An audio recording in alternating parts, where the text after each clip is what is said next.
ভালো আছেন?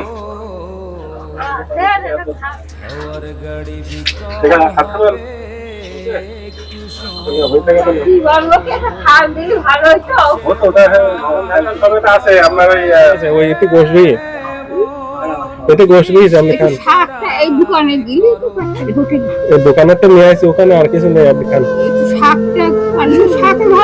হবে না, শাক ভাত আরেকদিন দেবো, শাক ভাত আরেকদিন দেবো আপনার, শাক ভাত আরেকদিন দেবো, সমস্যা নেই। আজকে হলো আপনার বিরিয়ানি ভাত, অন্য আরেকদিন দেবো শাক ভাত, ঠিক আছে? আমি যে খাবো আপনার সাথে, তরকারি তরকারি হলেও একটু কাজে দিত খাই পেঁয়াজ তরকারি। ঠিক আছে, এইগুলো আমি খাবো।